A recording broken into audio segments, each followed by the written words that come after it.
Nos separaron. Nos vinieron a buscar. Nos subieron a un avión. De a poco nos decían la verdad, que veníamos de un lugar lejano. Nos sentíamos queridos y extraños, amados y observados. Nos pasaban cosas. Teníamos madres y padres, pero soñábamos con otros a veces. Nunca sabíamos qué decir cuando nos preguntaban: ¿eres adoptado? ¿De dónde vienes? Tal vez no eres de acá.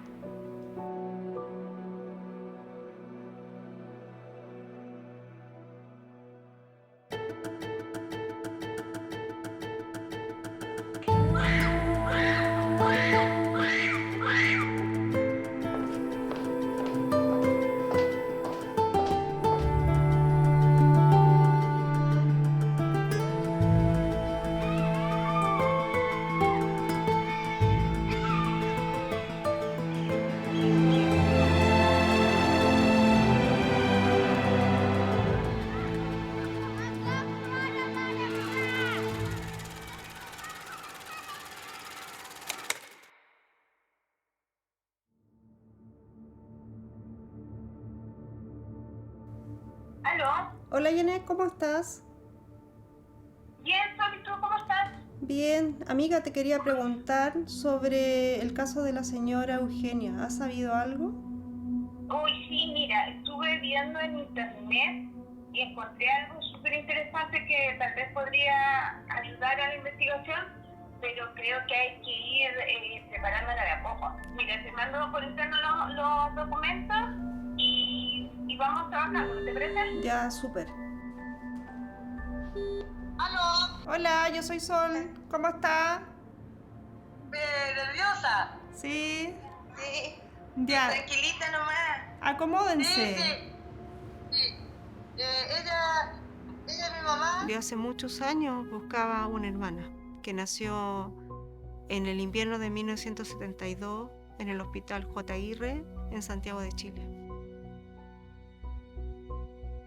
Mi madre era una mujer soltera, joven, que llega sola a un hospital público y tuvo un parto normal en el cual ella no recuerda porque la durmieron.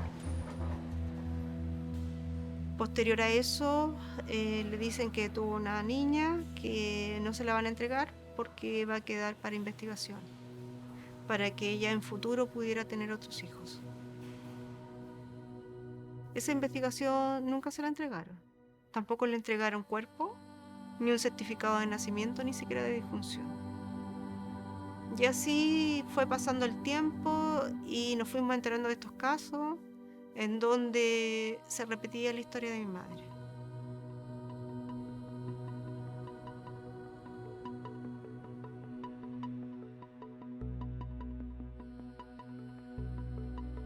Y formamos Hijos y Madres del Silencio. Es un grupo donde todas las personas pueden dar a conocer su historia y también escribir sobre ella. Y sin darnos cuenta, ahora somos más de 16.000 personas. Y de esas mismas personas que iban llegando, empezaron a trabajar en función de la búsqueda de los demás. O sea, no somos un simple grupo. Cada uno de las personas que están hijo y madre cumple una gran labor ahí. Somos investigadores, ¿sí?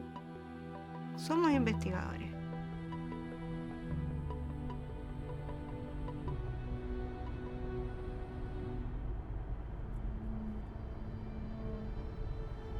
Mi nombre es Janet Velázquez León, soy ingeniera agrícola y soy coordinadora de la región de la Araucanía de la agrupación Hijos y Madres del Silencio.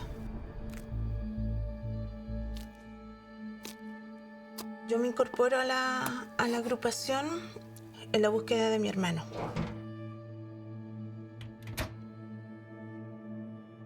Mi mamá lo vio cuando se lo llevaron. La enfermera lo tomó y lo llevó.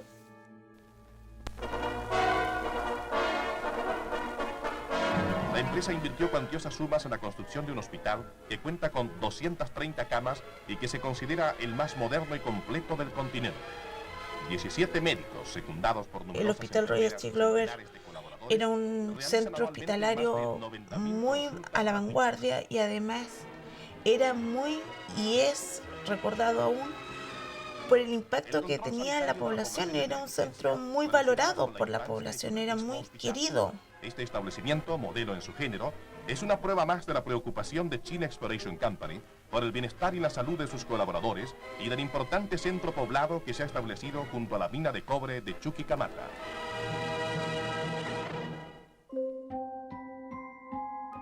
Crecimos con esa historia de que él había muerto y que ya nada se podía hacer al respecto. El sacerdote Gerardo Yonón admitió haber participado en adopciones irregulares de niños, hechos que fueron confirmados por su misma congregación. Sin embargo, en Roma, la Iglesia cree que esto no configura un delito canónico. Estamos muy contentos, muy agradecidos. A partir de lo que fueron las adopciones del cura Yoanón, empiezan los reportes mediáticos en la prensa y eso me hace un clic. Traté de buscar explicaciones de lo que estaba pasando ahí y por esa razón ingresé a Hijos y Madres del Silencio.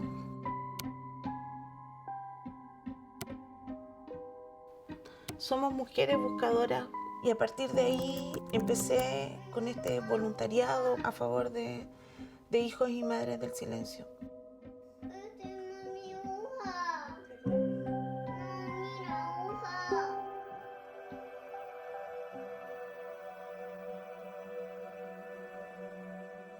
Silencio es el dolor, es el celebrar un cumpleaños con un espacio vacío, con una mesa vacía. Silencio es ir a un cementerio y no encontrar una tumba.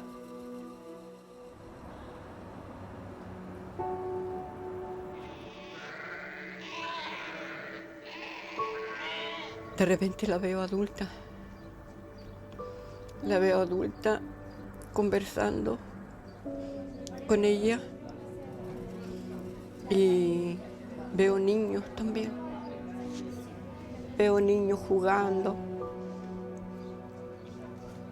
Siempre me sueño, pero no aquí en mi casa, en otra casa, tiene que ser la casa de ella.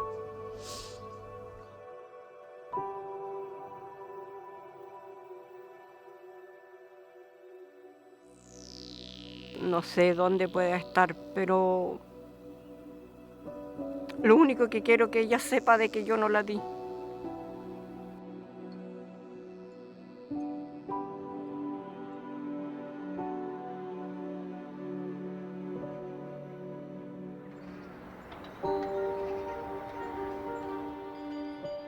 El Hogar de la Aurora fue creado por un misionero sueco de la Iglesia Asambleas de Dios de Suecia y recibía financiamiento de la misión sueca para llevar toda esta acción social en la región.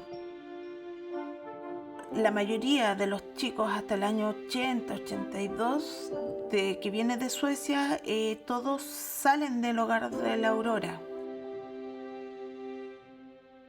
Todo esto partió apuntando a curas, monjas e iglesia, pero nada de esto hubiera ocurrido sin la complicidad de los jueces, médicos, asistentes sociales y también otros países, que se fueron involucrando a través de embajadas y ministerios, o sea, mediante redes internacionales donde están involucrados los estados.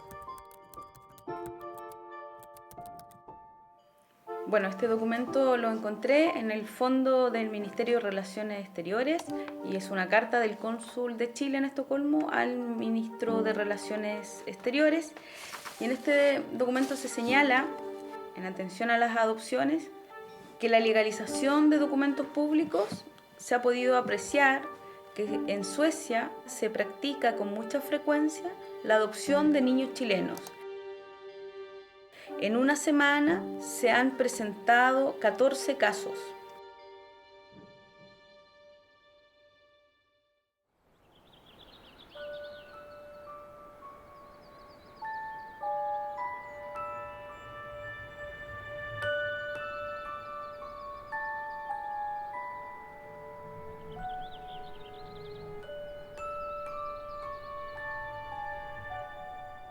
Y mi mamá me dijo, tu hijo está en Suecia y está con buenos papás, me dijo. Allá está bien, él está bien, le diste la vida. Y con eso me dijo, sea feliz que le diste la vida. Y mi mamá me dijo, hija, tenés que estar tranquila. Porque nosotros éramos pobres, los dijo.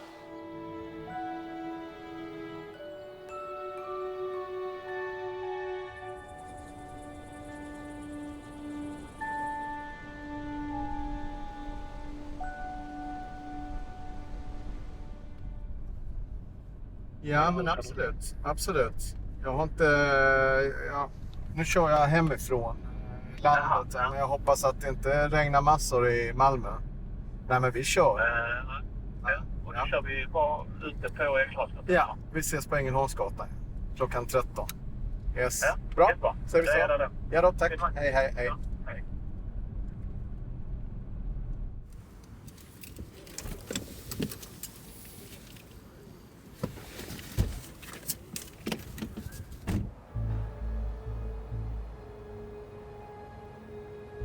My name is Tobias Richard Brohammar, or Richard Villagran Torres.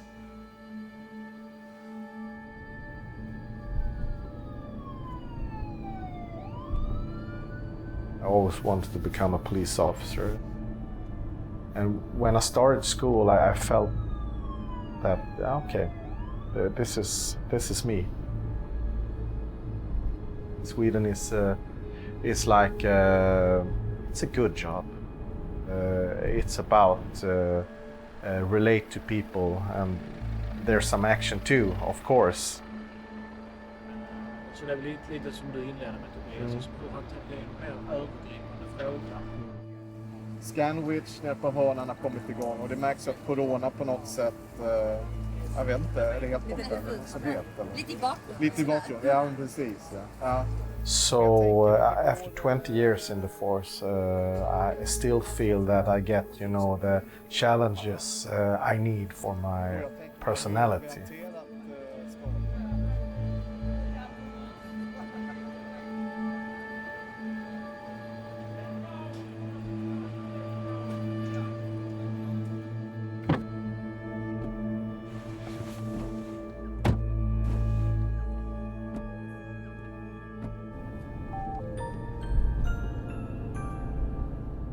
Yo desde el año 2003 que ayudaba a los adoptados de Suecia, permanentemente me llegaban casos para buscar a su familia. Entonces, como seguía buscando, empezamos a hacer como una alianza con Sol, buscando gente hasta que un día me pidieron integrar la agrupación. Porque mi rol era solo buscar. Y posteriormente yo llevaba los antecedentes que me habían enviado y las madres me decían otra cosa. Los antecedentes decían, la mamá dejó a este niño porque no tiene recursos para que viva una mejor vida.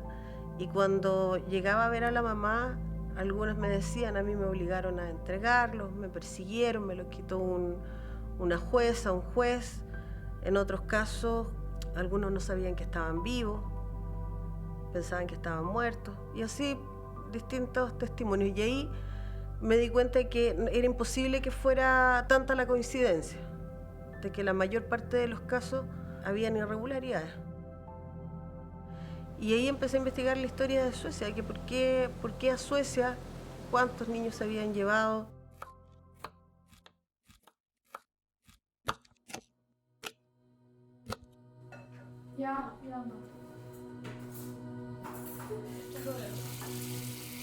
Well, I came to Sweden when I was 8 months old.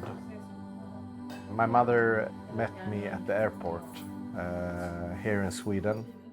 I think it was Arlanda in Stockholm, and someone followed me on the airplane, but it wasn't my mother, so I came with an airplane from Chile.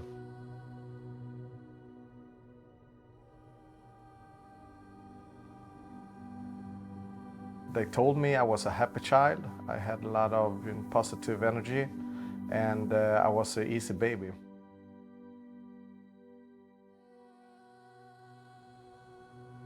Sometimes I was thinking about being adopted. Of course, I knew from the start that I was adopted. My brother was from South Korea, and no one of us had been, called names or in no way felt different from the other kids in school. So I think it was like a normal, what should we say, a normal childhood. Yeah.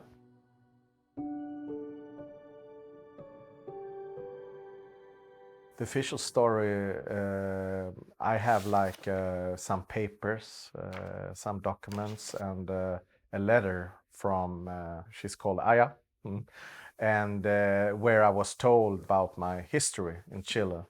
And that's the only thing we knew.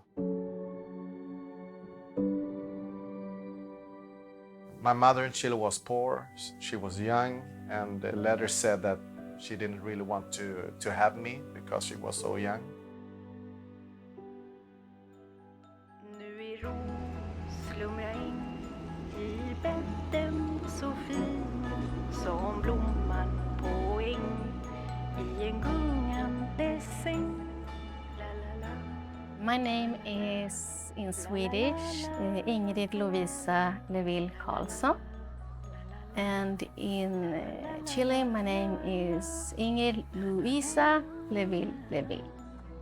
I came to Sweden when I was 10 months old and landed here in Stockholm and then traveled with my adoptive parents up north where they lived at that time. And came to a family with a mom, a dad, and 2 older brothers.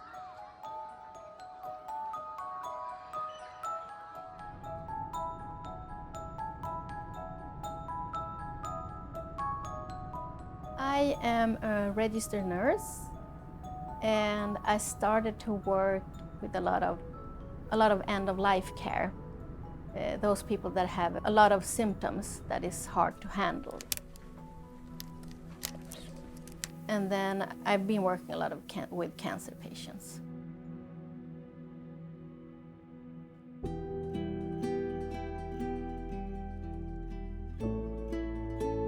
I got to be invited to a very intimate part of a family's life to help out to make it as a good end as possible for both the one passing away and for the family that will continue living with the memories we made together.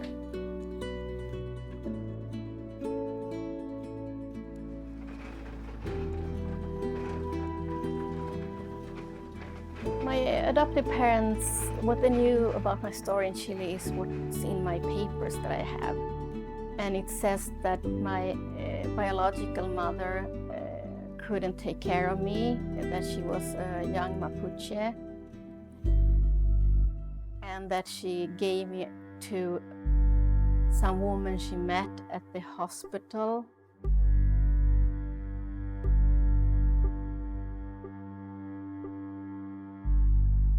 Lo que encontré curioso primero es que en todos los documentos aparecía la misma persona, Ana María Elgram.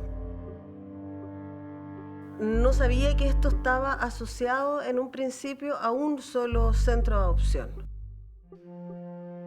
El Centro de Adopción Sueco empieza a operar en Chile desde el año 78. Y el año 78 es importante porque este Plan Nacional de Infancia establece que la única institución que podría gestionar adopciones es la Casa Nacional del Niño. Y Ana María Elgram fue funcionaria de la Casa Nacional del Niño y además era, contratada por el Centro de Adopción Sueco. Entonces estaba en una posición estratégica de poder para poder desarrollar la adopción internacional. Ana María Elmgren, representant del Centro de Adopción.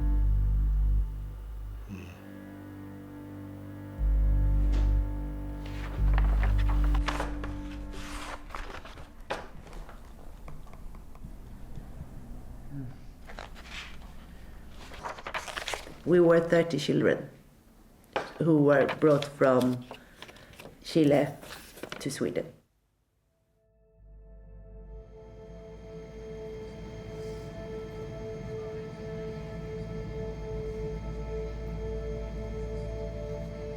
And she was on this plane, and she handed me over to my father.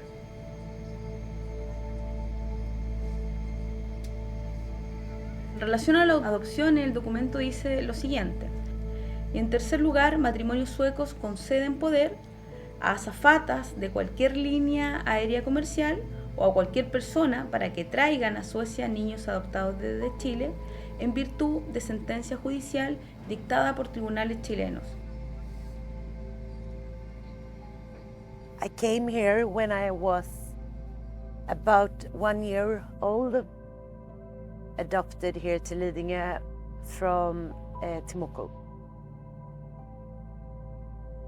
And I had a pretty good life. I got all the opportunities, good school, I was sporting, a lot of friends, and I felt included. If you know all of them or most of them, but now we have a couple of minutes break before we start the Swedish lesson. I always know I was adopted. But what I can remember is when I'm 7, 8 years old, when I did a mistake, my parents always told me, oh, that's not our DNA, that's a Chilean way. And it started me to feel like, okay, I'm not Swedish, I'm Chilean.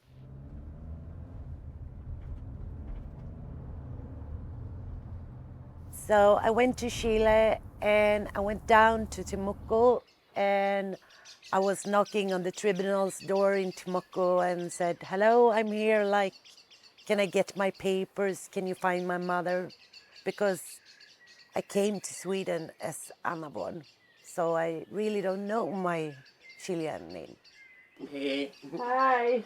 Hello, sir. Nej, precis. Jag har sagt det. Ja, sätt dig ner. Men jag ville bara säga att det var okej, för jag hade sån träningsvärk. Ja. Vi ska lämna dig. Nej, inte filma. Nej, ja, he knows. He's old, 86. 86?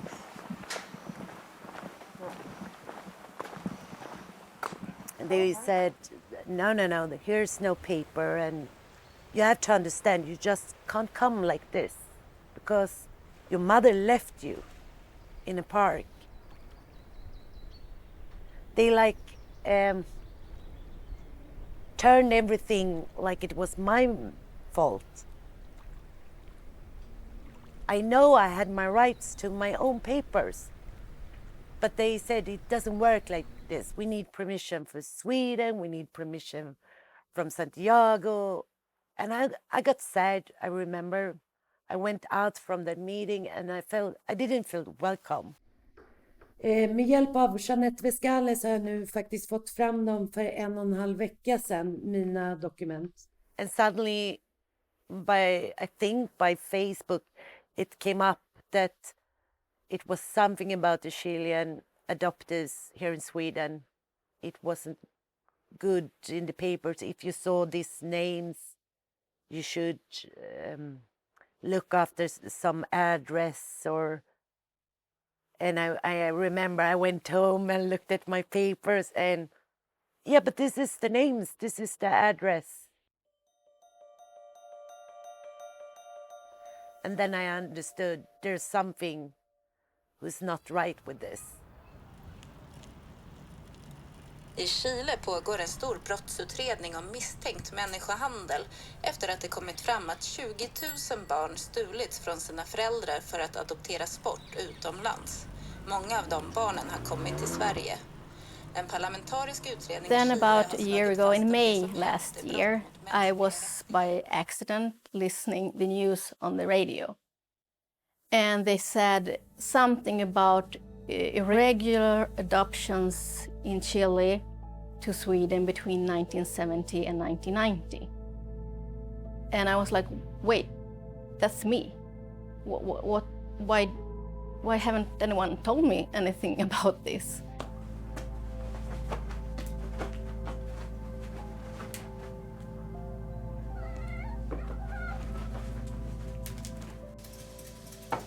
She explained that she heard it and heard some names and looked at her paper and realized that those names were on her papers as well. Efectivamente, quien yo creo que inició este gran proceso como una empresa, como un gran negocio, fue Suecia. En el caso de Suecia existió una preocupación por parte de la dictadura, sobre todo por la campaña que se estaba desarrollando en Suecia. Entonces, frente a eso, la dictadura envía a una agente especial para que investigue el centro de adopción sueco y para que vea y emita un informe respecto a este tema de las adopciones. El informe es favorable, entonces la adopción internacional a Suecia, a Holanda y otros países que tenían relaciones diplomáticas quebradas, ¿cierto?, con Chile, era un mecanismo para recuperar vínculos diplomáticos y para poder también insertarse en la comunidad desde otro imaginario, promoviendo la cultura, promoviendo el desarrollo económico del país, las exportaciones y otra mirada que no fuera solo la de violación a los derechos humanos.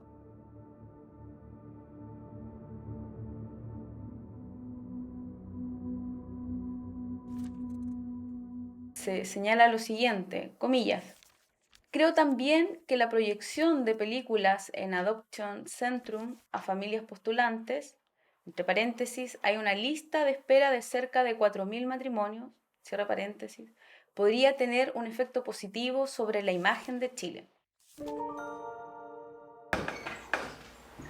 Ok.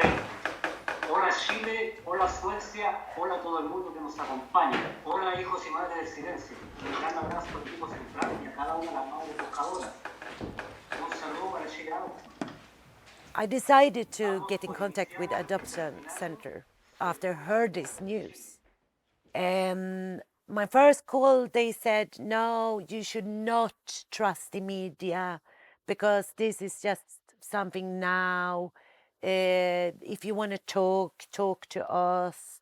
Don't go that way, because I told them I was connected with chileadoption.se. They would help me. And she said no. So then I contacted my lawyer, and he said, you need to call them again. They can never say no to this. So I called again, and I put the high speaker on, and I said, I need my papers. I know you have a lot more papers. And if you don't give me them, I'm going to go to court to get them. And suddenly the papers came to me. The 12th of August this month, I got them. 1 year. They don't want 4 or 5. No. 5 years old, no. A boy, no. They don't want the boy. It stands here. Asia, no. North Africa, no. Africa, no. Here is the letter mom said to Adoption Centrum. We don't want Asia, we don't want Africa. We don't think they will have an easy life here. We think Latin America, South America, because we know family who already adopted children from there. Someone's home.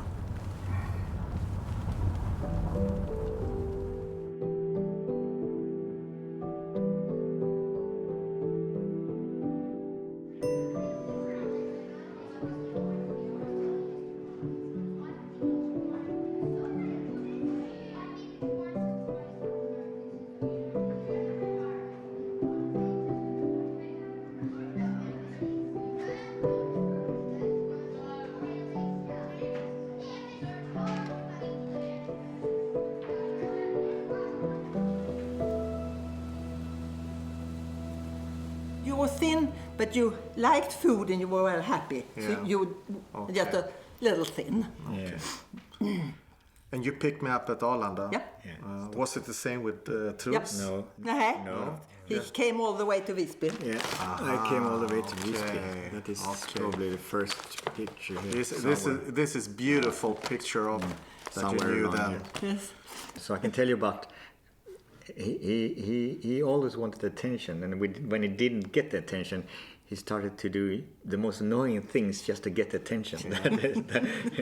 And I succeeded. Yeah, and then you got it. Yeah, of course. Yeah, so of course you succeeded. Yeah.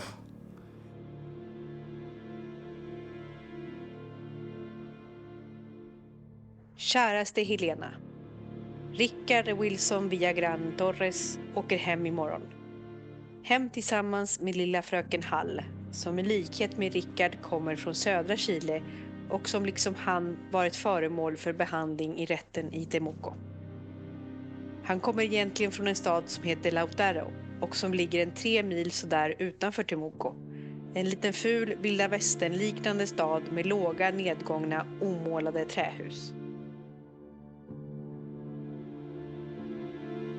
But when you received me, you knew it was from Chile, but could it be somewhere else in the world?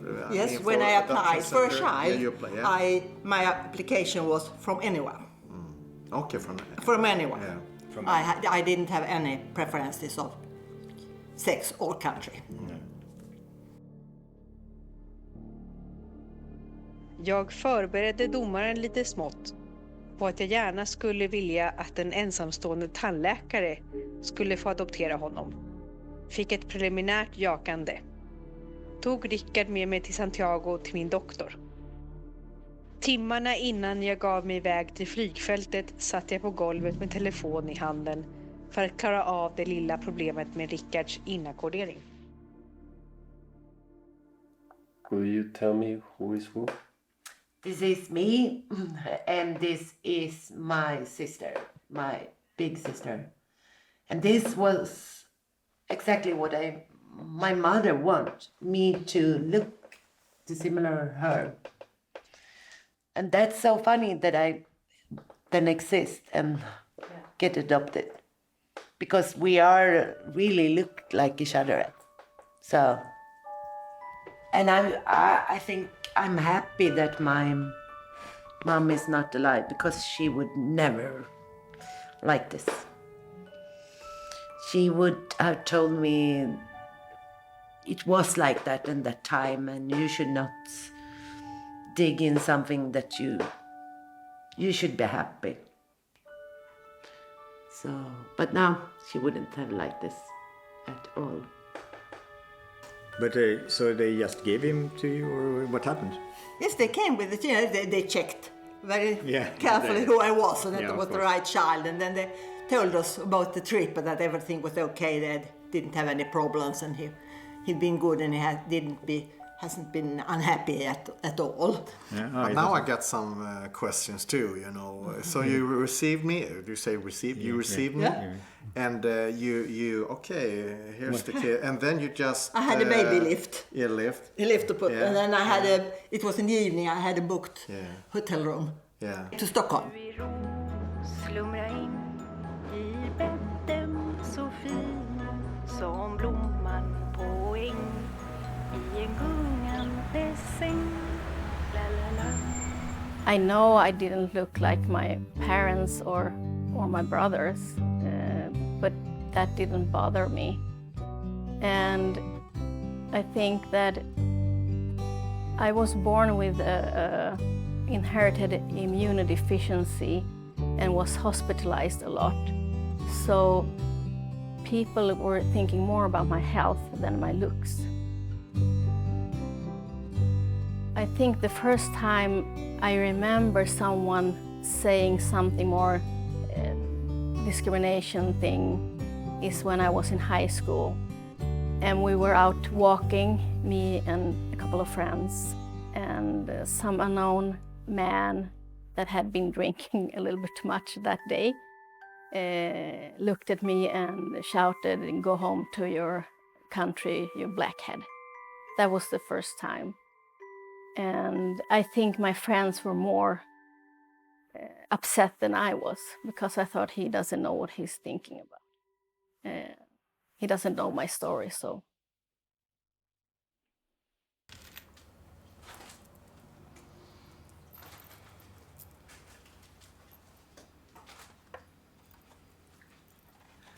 So the documents and the paper is the one I have in the... Yes. I have the pad. folder. Yeah. In the That's folder. that's all. In that folder, it's all documents. Yeah.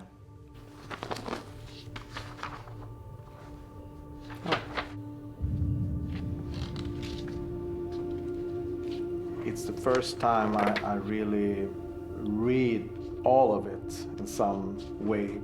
And I think when I read the text now, it feels more than it did before, you know. I can see that some of this is not right. The judge in Chile, in Temuco, took a decision that it was okay for her to adopt as a single mother. But all the papers says that you have to be in a relationship. She just applied, you know. She just took contact. I want to become a mother. But maybe it has been something said between Aya and my mother. I don't know, that a judge in Chile said yes to a single mother to adopt. So it was a special case, of course. Ja, resten vet du. Efter ett nytt besök i domstolen var alltså den unge mannen från Lautarodin. Hans biologiska mamma har deklarerat att hon inte är intresserad av honom och att hon gärna ser att han åker till Sverige. Jag undrar emellertid om hon vet något alls om Sverige. And I really don't know what I'm thinking of all these papers from her. It's like, it's a mess. It seems like a mess. It's another history. Not the history that Adoptionscenter or Anna Maria gave my parents.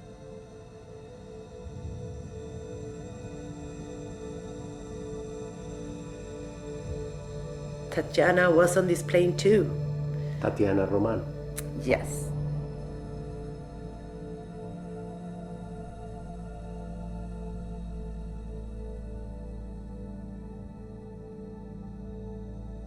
And Tatjana went up to Stockholm.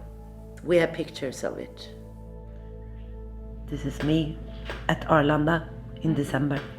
And she's the one who gave me to my father. This is Tatjana.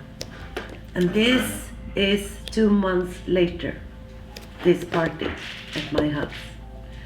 And there was a lot of children. I don't know who they are.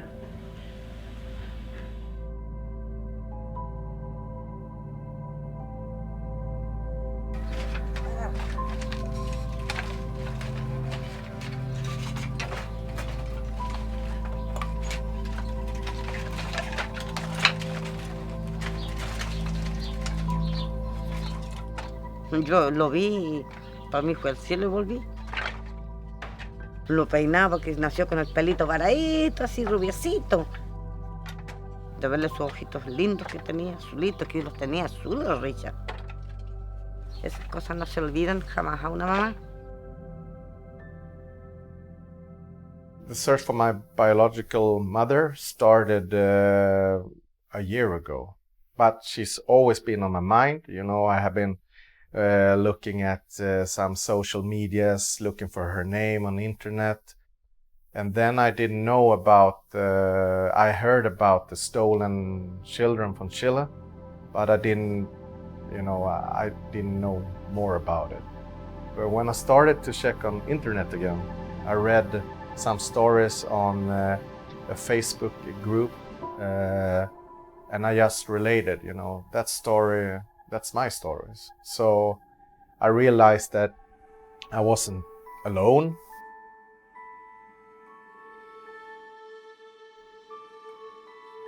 Richard nos entrega sus antecedentes, que es un certificado. Nos manda fotos de él, actuales y de niño, para que en caso de encontrar a sus madres, que pudiésemos mostrarle quién era él ahora. And I wrote them on Messenger, and they answered me right away. And I remember in the middle of the night and wanted some papers, some documents, everything I had.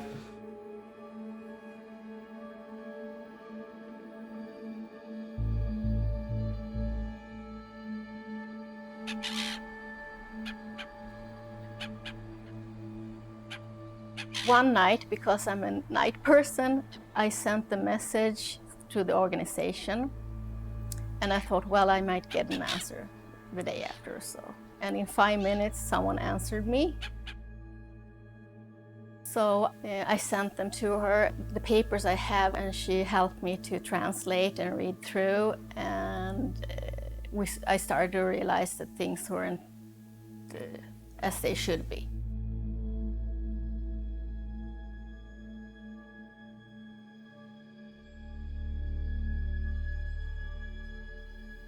So I felt I need to know if she gave me up, as it says in the papers, or if they took me from her. And if she was alive, I just wanted her to know that I ended up pretty good. And it would be up to her if she wanted to have contact or not. I wanted to know the truth, and I wanted her to know what happened to me.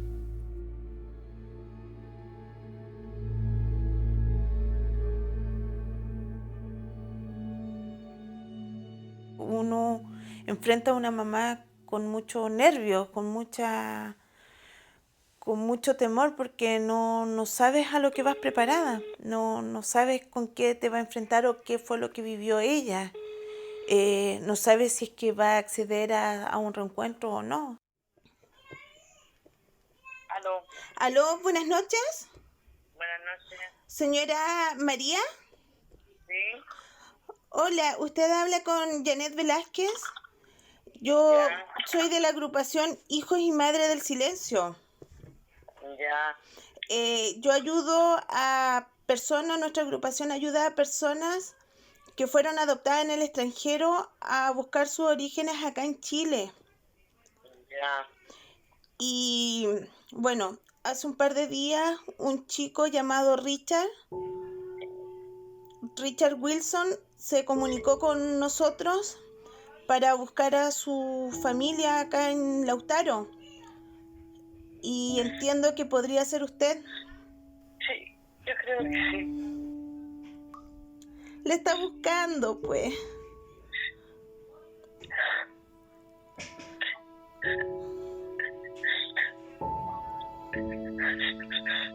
Muchas gracias.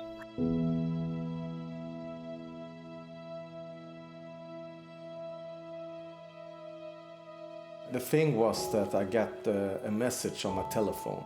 It just said, "We found your mother." And the next line was, "You have 2 sisters." Wow! And the next line was, "You also have a biological sister," which I didn't know. And the final line was, they want to speak with you.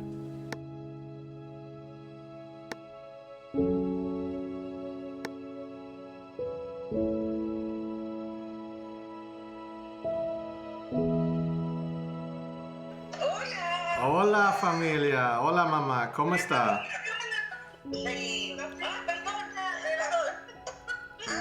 Oh, ¿es Daisy allí? Sí. Mira. Ok. ¿Los chicas? Sí. Sí. Tus mujeres, tus hermanas. Ok. Ok. No estés triste, mamá. ¿Sí? No, es que se aprieta el corazón. Son muchas emociones, son muchos sufrimientos, es tantas cosas, hijo, que uno no puede expresar a veces sus cosas. Pero te veo pronto, ¿ok? En febrero. Sí, ansiosa mamá, de verte. El cumpleaños de Daisy. Sí. Ok. I love you. Yo quiero mucho. Sí. I love you, Sam. Sí, pues. I love you, Monkey. Nosotros Sí. igual, mucho. Queremos que llegue luego febrero. So, sí, muchos abrazos, mucho. I have focused on how you doing, is everything okay, the weather, what are you doing now? And we have talked about some of the issues around during that time, but the problem is the language. You know, it could always go through someone, and we need time for only me and her. Ciao. Ciao.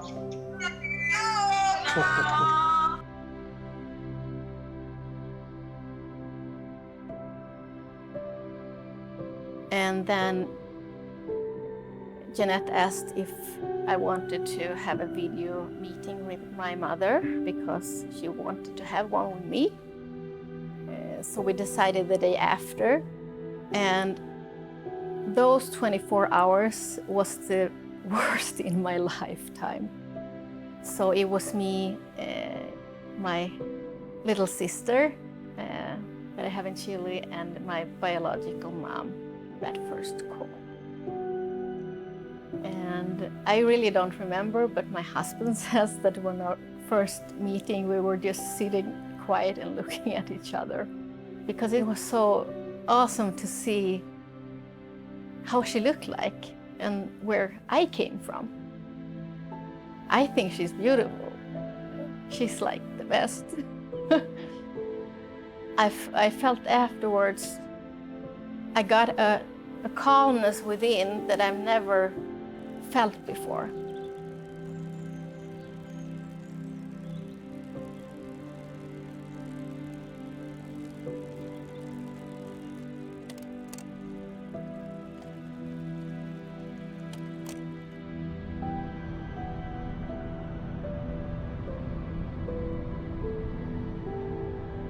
First of all, I think it's possible for me to get the whole truth. But it's still some questions, you know. The relation between my father and mother, just was she abused, you know? I just think that how come he just left her, you know, with nothing?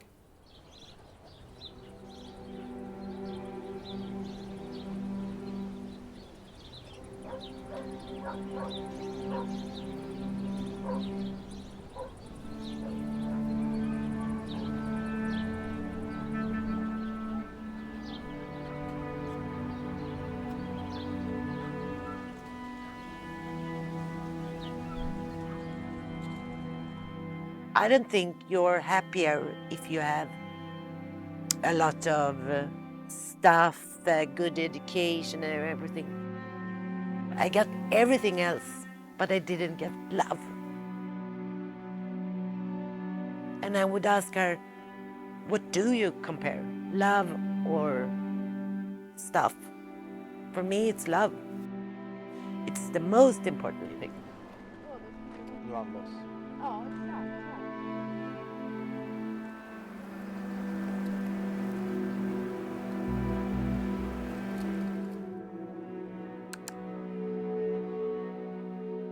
Yo creo que tenemos hartos elementos de juicio para señalar que aquí hubo un secuestro de niños que en nuestra legislación se llama sustracción de menores.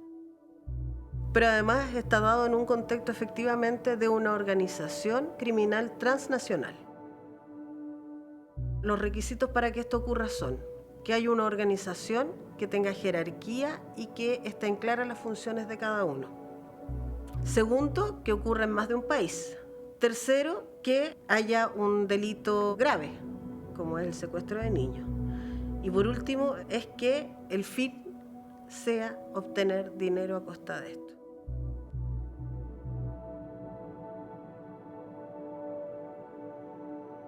Children can't be something you buy.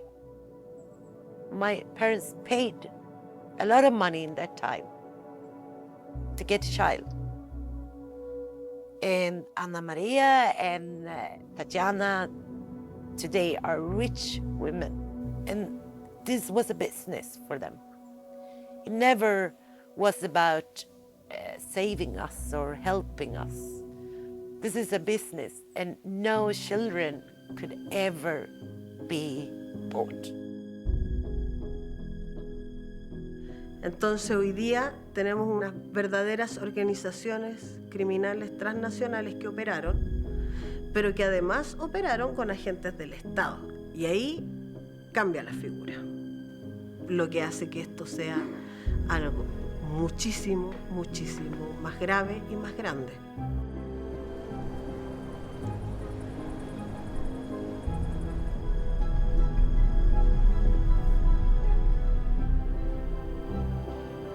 The first feeling is not that I feel like a victim. It's hard to describe because maybe I should feel like more like a victim, but I don't. The only thing I feel right now is that I want to make the best of the situation, to get to know my family, got plans to travel to Chile, and maybe to find a relation that works for everybody.